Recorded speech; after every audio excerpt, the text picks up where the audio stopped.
Hey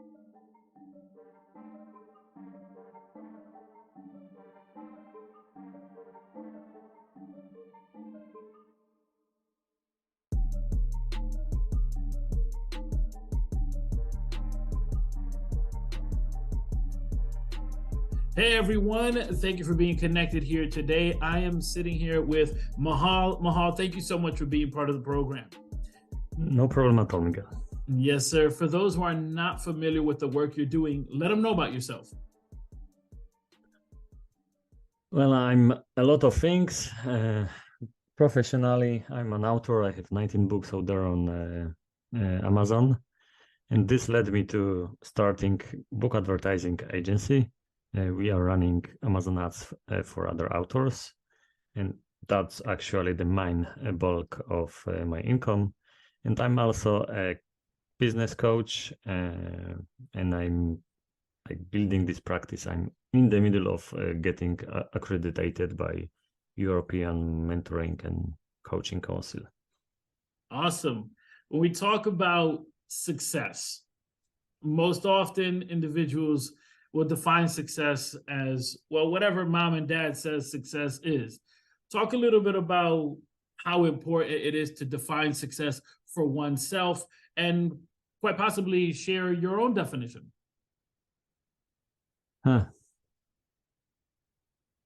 Like the only definition I'm really using is the one I borrowed from Jim Rohn, which is success is a few simple disciplines repeated over time.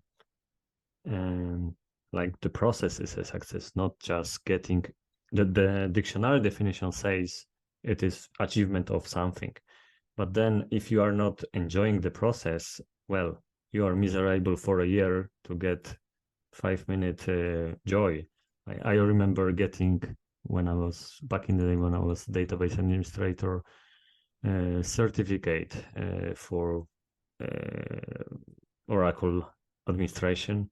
So I studied for about a year, just 10 minutes a day, but and I didn't like it at all. And then I got the certificate. I was elated. It was the first past exam, professional exam ever in my life.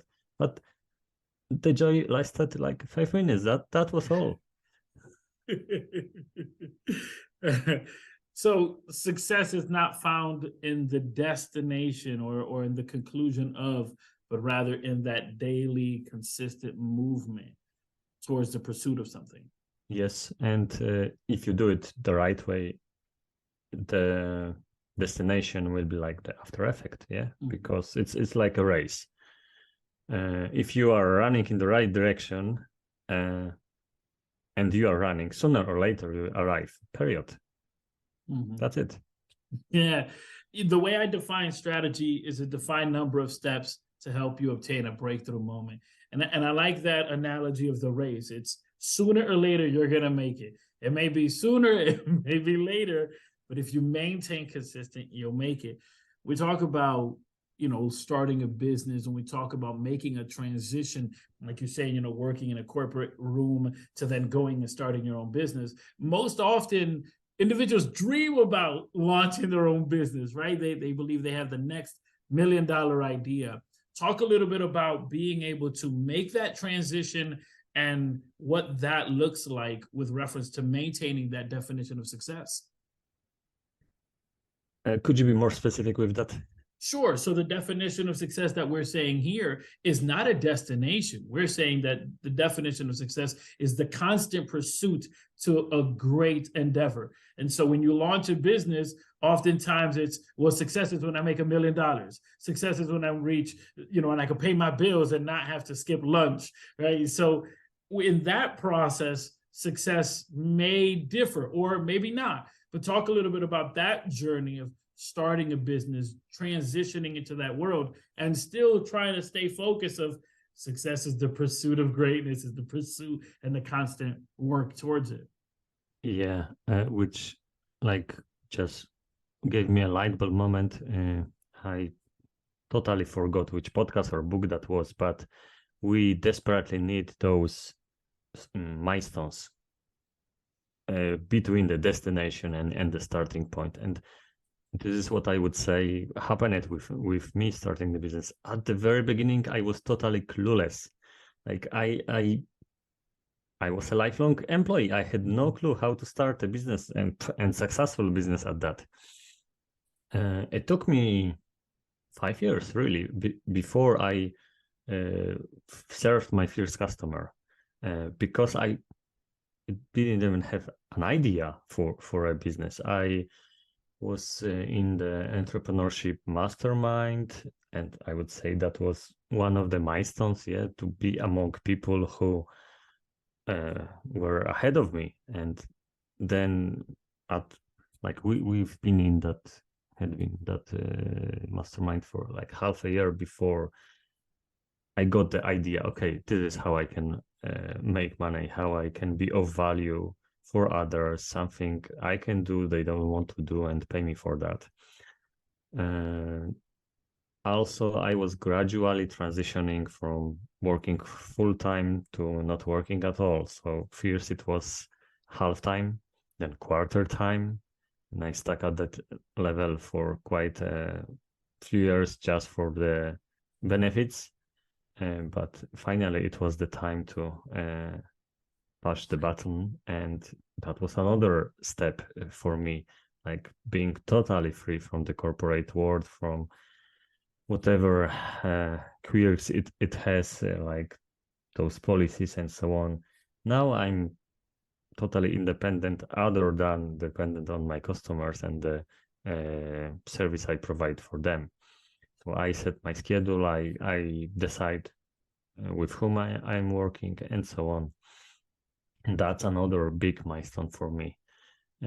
Next one will be, to pay the bills and not skip the lunch. Maybe it's not that desperate, but really, I need to be very careful to be able to secure the budget for my team. I work with several people. Only one person is full-time, but they all like depend on me running this business, operating it. So it's a small headache, and once we'll be able to like have a 6-month budget for that, I would say, okay, that's another a nice milestone. And also like transitioning more of the mundane stuff, like administration, invoicing. All I want to do right now is just creating the vision and building the culture, and maybe from necessity doing the sales. Because in our small team, I'm really the only one who has a bit idea about this. But being able to delegate out a lot of stuff, for me, that will be another milestone and another step to my personal freedom. So we talk about creating a team. Excuse me. We talk about creating a team. I've often shared with our listeners that it's important to surround yourself with people that will nourish your vision. And so as you look to build that team, and even early on in the stages that you find yourself, talk a bit about how important it is to have that quote unquote dream team, right? Those individuals that not only understand the vision that you're trying to pursue, but that can actually feed into that. It's crucial, and you need to start from yourself. Like you need to have a vision to be able to pursue it. Like, quite a few entrepreneurs, they start something because they feel like it, or okay, they saw the opportunity, but then like they are building a Frankenstein monster, patching it from here and that and whatever, whoever can arrive as client and so on. So it's important to have the vision to start with it, and then to cultivate it, really. Like getting the right people, I hire for the culture. Like I'm not looking for specific skills very much, like the basic digital acumen, because this is a remote work. That's a necessity. Good English, that's necessity. But other than that, I can train my people. I I'm looking for people for, I'm hiring people for the culture. So if they can get on board with this vision, this is all I'm looking for. And then by cultivation, I mean, like we have weekly meetings. Every week there is a team meeting, and always we are pointing back. Like one of the question is how you see us living out our mission, vision, values, so they can connect the daily tasks with the overall vision and with the values we have in our business. So it's not just this empty statement which big corporate tend to do. No, it's something very much alive. This is how we operate. This is our everyday life. I like the analogy that you presented of this Frankenstein-like vision, right? It's like, I'll get a little bit of this, I'll get a little bit of that, and hopefully it's alive. So we talk about, the definition of success. We talk about that pursuit and being able to surround yourself with people that will actually nourish that vision. And like you said, not so much looking for people that can maybe provide XYZ service, but people that just believe in that vision. Because as you said, in the position of leadership, well, you can train just about anything to just about anyone. So for the individuals that start the new year, and even sometimes when people start a new job or transition, they either do goal setting, and we see this a lot in the new year where they do New Year's resolution, or they use one word. And this one word is supposed to anchor everything they do throughout the year. Do you, within the spectrum, where do you lie? Are you more with doing New Year's resolutions and writing out goals, or are you more of a one word type of person? Definitely more of a one word person, because like this one word, it's kind of your vision, or can be a trigger, a reminder of your vision. But just setting the goal, I'm struggle with, well, goal setting, it's easy, it's very easy. I can set million goals, but reaching them, it's so hard. This is, but so many people are like super excited about goals and believers in. So yeah, I kind of do that, but I'm always, if I'm setting some goal, I'm always taking care of also finding a discipline, preferably daily action I can do to inch toward that goal. Because I know myself, if I don't do something regularly, I won't do anything, and then in 3 months or 1 year, I will look at my goal sheet and yeah, nothing much happened really. Mm-hmm. Yeah, I totally can agree with that. So we talk about the one word, and you said you lean more on the side of that one word. What I would like to ask is, if you can encapsulate your life and your life's work into one word, what would that one word be? Progress. That's a powerful word. That's a powerful word. For those who are listening and want to get connected with you, how could they do so? It's great to be Polish guy in the English speaking world.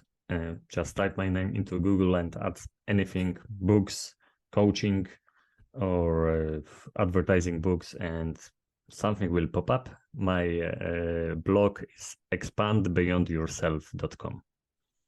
Thank you so much for being part of the program. I really appreciate you. Thank you very much for letting me to speak to your audience. That's always an honor. Thank you very much. Yes, sir.